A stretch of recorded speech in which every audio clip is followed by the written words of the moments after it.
우리 하나님의 말씀 같이 보겠습니다. 하나님의 말씀 에스겔 34장 1절에서 15절까지 말씀입니다.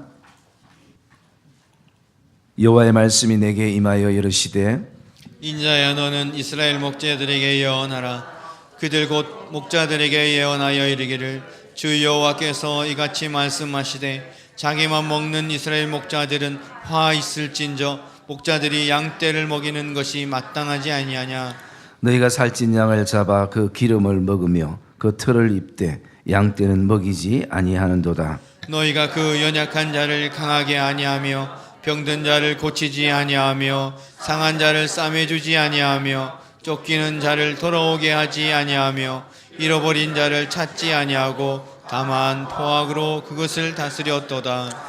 목자가 없으므로 그것들이 흩어지고 흩어져서 모든 들짐승의 밥이 되었도다. 내 양떼가 모든 산과 높은 맷뿌리에마다 유리되었고 내 양떼가 온 지면에 흩어졌으되 찾고 찾는 자가 없었도다. 그러므로 목자들아 여호와의 말씀을 들을지어다. 주 여호와의 말씀에 내가 나의 삶을 두고 맹세하노라. 내 양떼가 노략거리가 되고 모든 들짐승의 밥이 된 것은 목자가 없기 때문이라. 내 목자들이 내 양을 찾지 아니하고 자기만 먹이고 내 양떼를 먹이지 아니하였도다. 그러므로 너희 목자들아 여호와의 말씀을 들을지어다. 주 여호와께서 이같이 말씀하시되 내가 목자들을 대적하여 내 양떼를 그들의 손에서 찾으리니 목자들이 양을 먹이지 못할 뿐 아니라 그들이 다시는 자기도 먹이지 못할지라. 내가 내 양을 그들의 입에서 건져내어서 다시는 그 먹이가 되지 아니하게 하리라. 주 여호와께서 이같이 말씀하셨느니라. 나 곧 내가 내 양을 찾고 찾되 목자가 양 가운데 있는 날에 양이 흩어졌으면 그 때를 찾는 것 같이 내가 내 양을 찾아서 흐리고 캄캄한 날에 그 흩어진 모든 곳에서 그것들을 건져낼지라. 내가 그것들을 만민 가운데서 끌어내며 여러 백성 가운데서 모아 그 본토로 데리고 가서 이스라엘 산 위에와 시내가에와 그 땅 모든 거주지에서 먹이되 좋은 꼴을 먹이고 그 우리를 이스라엘 높은 산에 두리니 그것들이 그곳에 있는 좋은 우리에 누워 있으며 이스라엘 산에서 살찐 꼴을 먹으리라. 내가 친히 내 양의 목자가 되어 그것들을 누워 있게 할지라. 주 여호와의 말씀이니라. 아멘. 우리 한번 따라합시다. 내가 친히 내 양의 목자가 되어. 옆에 분들과 고백합시다. 여호와 하나님은 나의 목자 되십니다. 고 한경진 목사님이 살아계실 때 있었던 일화이기도 합니다. 목사님이 목회를 은퇴하시고 노년에 이제 생을 마감하는 시점에 남한산성에 계실 때에 그곳에 목사님 몇 분이 찾아가셨습니다. 그리고 목사님과 대화 가운데에 목사님, 후배 목사인 우리에게 해주실 말씀이 없냐고 그렇게 물어봤을 때에 고 한경지 목사님이 한마디를 하셨습니다. 그 말은 목사님들 예수 잘 믿으십시오 라는 얘기였습니다. 여러분, 목사에게 예수 잘 믿으라는 그 얘기가 어쩌면 목사님들이 얼마나 자존심 상할 수 있는 순간이겠습니까? 그리고 그 당시에 한경지 목사님을 찾아갔던 목사님들은 그냥 저처럼 평범한 목사가 아니라 한국 교계에서 많은 영향력을 끼치는 그런 나름대로 훌륭한 목사님들이고 거장인 사람들이 찾아갔습니다. 그분들에게 하시는 말씀이 목사님들 예수 잘 믿으십시오 라는 것이에요. 그래서 저는 그 한경지 목사님이 말씀하시는 그 예수 잘 믿으라는 그 안에는 아마 이런 두 가지 뜻이 포함되어 있지 않을까라는 생각을 가져봤습니다. 첫째는 예수를 믿으려면 제대로 똑바로 믿었으면 좋겠다라는 의미가 있지 않을까라는 것입니다. 아예 안 믿을 것 같으면 모르겠는데 믿을 것 같으면 제대로 믿고 똑바로 믿고 성실히 믿고 열심히 믿는, 그래서 제일 어중간한 것이 이것도 아니고 저것도 아닌 그냥 미지근한 것, 전혀 어떤 색깔인지 신앙의 색깔이 드러나지 않는 것, 이것처럼 답답하고 안타까운 것이 없을 수가 있어요. 그러면서 또 한 가지는 예수 잘 믿으십시오라는 그 말 안에는 목사답게, 성도답게, 그리스도인답게, 하나님의 자녀답게 살아가십시오라는 의미가 아닐까라는 것입니다. 오늘 우리가 사는 이 땅에는 답게를 잃어버리고 살아가는 세상일 수도 있습니다. 부모님답게, 아버지답게, 어머니답게, 믿음의 선배답게 그렇게 살아가는 것이 예수를 잘 믿는 방법이 아닐까라는 것을 생각해 보게 됩니다. 우리가 사는 이 세대는 목사에게도 예수 잘 믿으십시오라고 그런 얘기를 듣고 사는 그런 세대에 저와 여러분들이 신앙의 삶을 살아가고 있습니다. 이 시대는 어쩌면 목자가 양을 찾아다니는 것이 당연한 돼, 이 혼탁한 시대는 양들이 목자를 찾는, 진정한 목자를 찾는 시대 속에서 우리가 믿음의 삶을 살아가고 있다는 것입니다. 이 말씀 앞에 설 때마다 저는 목회자로서 많은 부끄러움과 또 하나님 앞에 죄송스러움을 느낄 때가 있습니다. 하나님께서는 오늘도 저와 여러분을 예수 그리스도의 십자가의 은혜로 이 시대에 선지자로 세우셨고, 제사장으로 세우셨고, 목사로 세우셨고, 그리고 선교사로 저와 여러분들을 세우신 것을 기억하기를 주의 이름으로 축복합니다. 오늘 이 시대에 우리를 하나님께서 목자로 세우시고 양을 우리에게 맡겨 주셨다라는 것입니다. 왜 이 시대가 그렇게 혼탁한가? 그것은 오늘 본문 5절에 이렇게 말하고 있습니다. 목자가 없으므로 그것들이 흩어져서 모든 들짐승들의 밥이 되었도다 라고 말씀하는 겁니다. 혼탁의 이유가, 영적 암흑의 이유가 다른 데 있지 않고 진정한 목자가 없다라는 것입니다. 선한 목자가 없다라는 것입니다. 참 목자가 없는 이 시대이기에 영적 암흑의 시대이기도 하는 것입니다.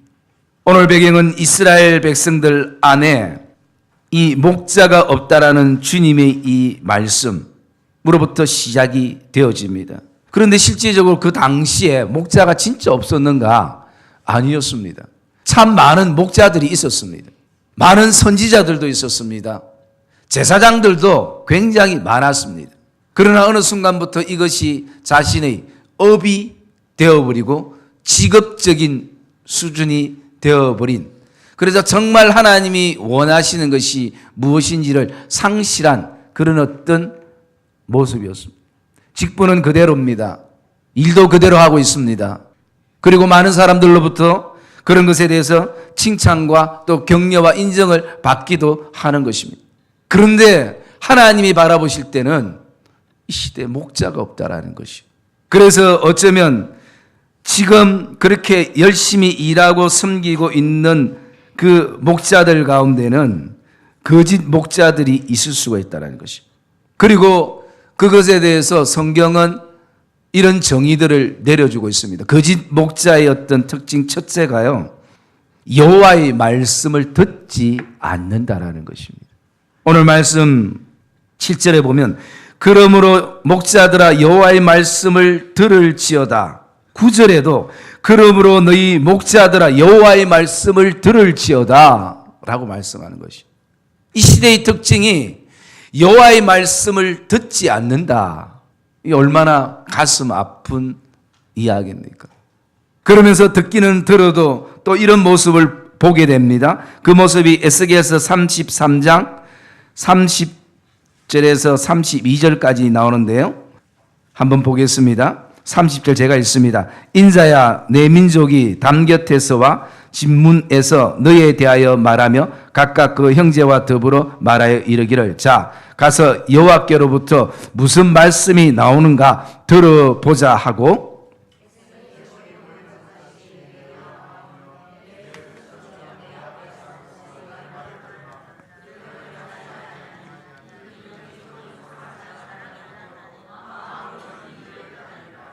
그들은 내가 고운 음성으로 사랑의 노래를 하며 음악을 잘하는 자 같이 여겼나니 내 말을 듣고도 행하지 아니하거니와 라고 말씀합니다. 여러분 이런 마인드는 얼마나 좋습니까? 여호와께로부터 무슨 말씀이 나오는가 우리 가서 한번 들어보자. 이것이 우리에게 첫째 필요할 것입니다. 그런데 이들이 여호와의 말씀을 들었을 때에 그 말씀에 순종하지 않는 모습을 말해주고 있는데 거기서 31절 후발절에 보면 이는 입으로는 사랑을 나타내어도 마음으로는 이익을 따름이라 라는 것입니다. 여러분 이익이 나에게 되지 않고 여호와의 말씀이 내 감정과 기분에 맞지 않으면 언제든지 여호와의 말씀에서부터 돌아서는 것이 이 시대의 목자들이고 그 당시의 백성들이었습니다. 그래서 그들의 마음은 이익으로만 가득 차 있는 것이에요. 그들의 마음은 온통 자기 나름대로의 어떤 계산으로만 가득 차 있는 것입니다. 목자의 심령 안에 하나님의 말씀으로 가득 차 있어야 되는데 온통 계산으로 가득 차 있기 때문에 오늘도 말씀으로 인생을 사는 것이 아니라 계산으로 인생을 사는 그런 삶을 살아가고 있는 것이 그 시대의 목자였는지도 모르는 것입니다. 그러면서 32절에도 말하고 있습니다. 고운 음성으로 사랑의 노래를 하고 음악을 잘하는 자같이 여기면서도 내 말을 듣고도 행치 않는다. 다 좋다가 결정적인 순간에는 자기 생각대로 고집대로 순종하지 아니하고 움직이는 그런 어떤 모습인 것입니다. 왜? 하나님의 말씀을 듣지 않으니까요. 하나님의 말씀을 읽지 않기 때문에. 여러분 이 한 해는 모든 성도들이 하나님의 말씀을 가까이 하고 정말 성도들이 성경을 일독하는 은혜가 있기를 주의 이름으로 축복합니다. 제가 지난주 선한청지기 그 보고서를 내다 보니까 제가 얼마나 부끄러웠는지 우리 교회에 나온 지 얼마 안 된 세 가족이 그 방학 동안 750장이나 읽었더라고요. 세 가족이 그냥 집에서 노는 분이 아니라 일하시는 분이 그렇게 말씀을 읽은 거예요. 여러분 우리가 오늘도 우리 심령 안에 하나님의 말씀으로 가득 채우기를 주의 이름으로 축복합니다. 하나님의 말씀은 지금도 살았고 운동력 있어 좌우의 날선 어떤 것보다 더 예리해서 우리의 영과 혼과 미 관절과 골수를 찔러 쪼개며 우리의 마음과 생각을 감찰하시느라 라고 말씀하는 것이죠. 주의 말씀은 오늘도 내 발의 등이요 내 길의 빛이니다 라고 말씀하는 것이. 내가 청년의 때를 무엇으로 깨끗게 할 수 있나이까 오직 주의 말씀을 따라 살아가는 것뿐입니다. 여러분 하나님의 말씀이 우리 심령 깊이 젖어드는 이 한 해가 되기를 주의 이름으로 축복합니다. 그러면서 또 두 번째 이들의 특징을 보면 2절의 말씀에 보니까 이 거짓 목자들은 마땅한 걸 행하지 않더라라는 것입니다. 2절의 말씀에 이렇게 말하고 있습니다. 후반절에 자기만 먹는 이스라엘 목자들은 화 있을진정 목자들이 양떼를 먹이는 것이 마땅하지 아니하느냐라는 것입니다. 하나님이 그들에게 묻습니다. 왜 마땅한데 하지 아니하느냐? 마땅히 목자로서 해야 되는데 마땅히 하나님의 백성으로 해야 되는데 마땅히 교사로서 제사장으로서 선지자로서 선교사로서 그것을 해야 되는데 왜 마땅한 것을 하지 않느냐라는 것입니다. 그 마땅한 것은 뭡니까? 3절에 양떼를 먹이는 것이었습니다. 그리고 4절의 말씀 약한 자를 강하게 하는 것이었습니다. 병든 자를 고쳐주는 것이었습니다. 상한 자를 싸매주는 것이었습니다. 쫓기는 자를 돌아오게 하는 것이었습니다. 잃어버린 자를 다시 찾는 것이었습니다. 이것이 하나님께서 마땅하다라고 말씀하시는 것은 할 수 있다라는 것입니다. 해야 된다는 것입니다. 그러나 거짓 목자는 마땅히 해야 될 것도 자기에게 맞지 않으면 하지 않는 시대상의 모습을 보게 됩니다. 그리고 거짓 목자의 특징이 또 한 가지 18절 말씀에 있습니다. 우리 18절 같이 한번 읽읍시다. 시작.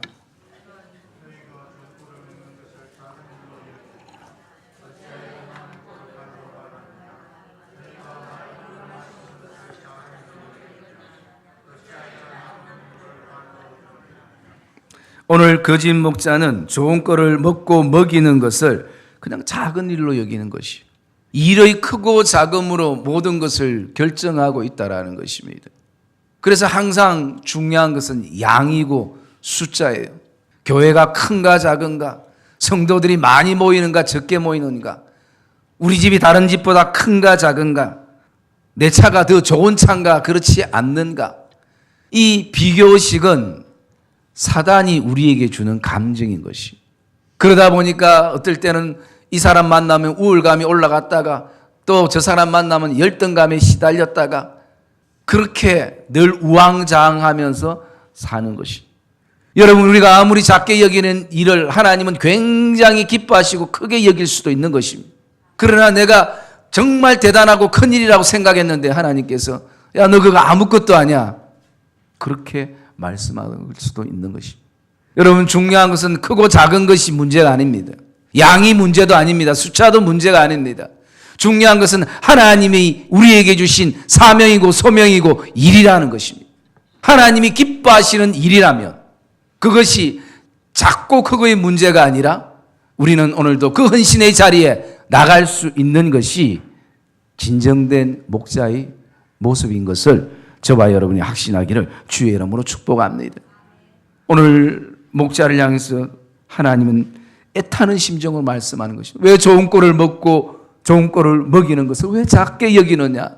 내가 그렇게 기뻐하고 내가 그렇게 원하고 내가 그렇게 소망했던 일인데, 우리 교회를 통해서 성도들을 통해서 그렇게 소망했던 일인데 어찌하여 남의 꼴을 발로 밟았느냐? 너희가 맑은 물을 마시는 것을 왜 오늘도 작은 일로 여기느냐? 사랑의 믿음의 성도님들, 크고 작음이 아니라 주님의 기쁨의 일이라면 저와 여러분들이 거기에 성실과 열정과 온 믿음을 다 오늘도 올려드리는 하나님의 선한 목자들이 되시기를 주님의 이름으로 축복합니다. 이런 어떤 상황 속에 하나님께서 결단하시면서 말씀하는 것이 있습니다. 그것이 15절의 말씀에 보니까 이렇게 말합니다. 내가 친히 내 양의 목자가 되어, 내가 친히 내 양의 목자가 되어 그것들을 누워 있게 할지니라. 주 여호와의 말씀이니라. 그래서 오늘도 주님을 이 땅에 참 목자로 보내셨습니다. 성경에는 주님과 나와의 관계를 참 여러 가지로 많이 표현을 하고 있습니다. 신랑과 신부의 관계, 포도나무와 가지의 관계, 그리고 오늘 말씀처럼 목자와 양의 관계. 여러분, 이 관계는 이익의 관계가 아니라 이 관계는 생명의 관계인 것이죠. 그 어떤 것도 가르지 못하는 주님과 저와 여러분은 생명의 관계성 속에서 오늘도 살아가는 것입니다. 요한복음 10장에 보면 우리가 잘 아는 목자와 양의 그 비유가 나옵니다. 거기에도 싹군 목자가 나옵니다. 여러분, 싹군 목자는 뭐 쏘기는 목자 이런 의미가 아니라 그 당시에 그 싹을 받고, 즉 일당을 받고 돈을 받고 양을 돌봤던 사람입니다. 그래서 이 사람은 돈을 받지 않으면, 돈 되지 않으면 양을 결코 돌보지 않습니다. 돈 따라 움직이는 것입니다. 많이 주면 더 잘 돌볼 것이고 적게 주면 대충대충 할 것이고. 그런데 이 사람이 돈도 싫어할 때가 있습니다. 그때가 언젠가 자신에게 생명의 위협이 왔을 때 양들을 버리고 도망가는 것이 돈을 받고 일하는 목자인 것입니다. 그런데 주님은 그 양을 위해서 생명을 내어놓는 참된 목자임을 말씀하고 있는 것입니다. 주님은 정말 부질없는 나 같은 이런 양을 위해서 자신의 생명을 내어주신 참 목자 되시는 주님을 우리가 발견하게 되는 것입니다. 그러면서 오늘 본문에 이제 친히 여호와께서 목자가 되어서 내가 이런 일들을 할 것이라 라고 말씀하고 있는데 어떤 일을 하는가? 12절 말씀에 보면 이런 말씀을 하고 있습니다. 내가 내 양을 찾아서 흐리고 캄캄한 날에 그 흩어진 모든 곳에서부터 그 양들을 건져낼 것이라. 참 목자는 찾고 또 구름텅이 속에 있는 양들을 건져내는, 여러분 이것이 말처럼 쉽겠습니까? 그러려면 그곳에 들어가야 되는 것이고 그만큼 헌신과 희생과 눈물과 기도와 사랑이 이곳에는 있어야 하는 것입니다. 이게 목자의 심정인 것입니다. 그리고 또 이런 일들을 하겠다라는 것입니다. 13절에 보니까 내가 양들을 만민 가운데서 끌어내고 백성 가운데서 모아서 그 본토로 데리고 가고 그리고 그 주지에서 그들을 먹일 것이다 라는 것입니다. 목자는 오늘도 그들을 인도해 냅니다. 모읍니다. 데리고 움직이는 것입니다. 그리고 그들에게 좋은 꼴을 먹이며 나누는 것입니다. 14절의 말씀에도 동일하게 그렇게 기록이 되어 있습니다. 그러면서 또 한 가지 하는 것을 우리 16절 같이 한번 읽겠습니다. 16절 말씀 시작.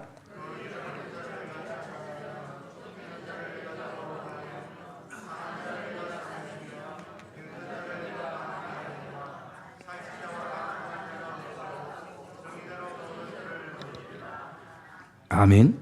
선한 목자 되시는 주님은 이렇게 하겠다라는 것입니다. 잃어버린 자를 내가 찾으며 쫓기는 자를 내게 돌아오게 하며 상한 자를 내가 싸매어 주며 병든 자를 내가 강하게 하며 살찐 자와 강한 자는 내가 없애고 정의대로 그 양들을 먹이리라 라고 말씀하는 것입니다. 여러분 이것이 주님의 사명이고 주님의 소원이었다면 이 시대에 우리를 하나님께서 각 삶의 모든 재반사에 목사로 세우시고 선교사로 세우시고 제사장과 그리고 선지자로 우리를 세우셨다면 오늘도 주님과 같은 이 목자의 심정을 저와 여러분들이 품고 이 안에를 출발하는 결단이 저와 여러분 안에 있기를 주의 이름으로 축복합니다. 이 목자라는 단어 안에 원어적인 뜻은 세 가지가 있습니다. 하나는 무엇을 먹이다라는, 꼴을 먹이고 그리고 먹을 것을 끊임없이 제공하는, 무엇을 먹이는, 그리고 또 두 번째는요 교제하고 사귀다라는 의미가 있습니다. 목자와 양은 교제하고 사귀는 사이. 그래서 양의 그 상태만 봐도, 눈빛만 봐도 목자는 어떤 상태인가를 알 수 있는 것입니다. 여러분 그런 교제가 진행이 되려면 수준을 맞춰야 되는 것이, 그러면 여러분 양은 아무리 수준을 맞춰도 목자의 수준을 맞출 수가 없습니다. 그런데 목자는 양의 수준을 맞출 수 있는 것이. 저도 집에 자녀가 이렇게 있는데요, 제가 예은이하고 이렇게 다니면 예은이 수준에 맞춰야지 예은이가 신이 납니다. 그래서 제가 스파게티도 별로 안 좋아하는데, 저는 된장찌개나 김치찌개 좋아하는데 예은이가 스파게티 먹고 싶다니까 할 수 없이 가서 먹고 집에 와서 라면 한 그릇 끓여 먹고, 만약에 여러분 제가 예은이를 된장찌개 집 데리고 가보면 예은이 한 입이 이만큼 나와가지고 대화가 안 돼요. 음식도 맛이 없어요. 그런데 스파게티 집에 가니까 조잘조잘 먹으면서 아빠한테 얼마나 많은 얘기들을 하는지. 왜 그렇습니까? 수준을 맞춰야 됩니다. 여러분 교제하기 위해서는, 사귐이 있기 위해서는 주님이 나에게 수준을 맞추셨던 것처럼 수준을 맞춰야 되는 것입니다. 그리고 또 한 가지 중요한 것은 원어적인 뜻에, 목자의 원어적인 뜻에는 친구가 되다라는 것입니다. 여러분 오늘 말씀에도 어떻습니까? 친구가 되어서 오늘도 여러분 지금 가장 마음이 상한 자에게는 싸매는 친구가 필요하지 않겠습니까? 병든 자에게는 오늘도 그것을 함께 기도하며 치료해 줄 수 있는, 쫓기는 자에게는 그 두려움을 같이 나눌 수 있는 그런 어떤 친구. 주님이 오늘도 저와 여러분 안에 이런 목자가 되어 주셨어요. 늘 푸른 조정과 실만한 물가로 인도하시는 그런 어떤 우리를 먹이시고 입히셨던, 그리고 또 나아가서 끊임없이 우리와 교제하며 사귀면서 그분의 풍성한 은혜를 우리에게 느끼게 하셨던, 그리고 또 늘 나의 친구가 되어 주셨어요. 사람들은 우리가 살아가면서 친구도 있고 지인도 있고 하지만 나름대로 보이지 않는 등급이 있을 수 있어요. 그렇지만 주님은 어떤 조건도 없는 것이 그냥 나의 친구가 되시고 오늘도 위로자가 되시고, 그러기에 그분이 나의 목자가 되시는 것입니다. 여러분 세상 그 어떤 곳에서 저와 여러분들을 인정하지 않는다 할지라도 주님이 나를 인정해 주시면 저와 여러분 세상 모든 것을 얻고 누리는 자로 살아가기를 주의 이름으로 축복합니다. 이미 우리에게 그런 십자가의 은혜를 주셨어요. 구원의 은혜를 주셨어요. 누구도 깨트릴 수 없는 그 은혜 속에 우리가 살아가기에 이 땅의 삶은 그 은혜를 이 땅에서 누리며 살아가는 것이 신앙생활이고 하나님이 우리에게 원하시는 삶이라는 것을 저와 여러분이 확신하기를 주의 이름으로 축복합니다. 오늘 주님이 우리에게 말씀합니다. 내가 친히 너희 목자가 되어 너를 인도하고 붙들어 주리라. 오늘도 그 주님의 마음이 우리 안에 품어져서 우리도 누군가를 향해서 선한 목자의 길을 가시는 이 복된 한 해가 되시기를 주님의 이름으로 축복합니다.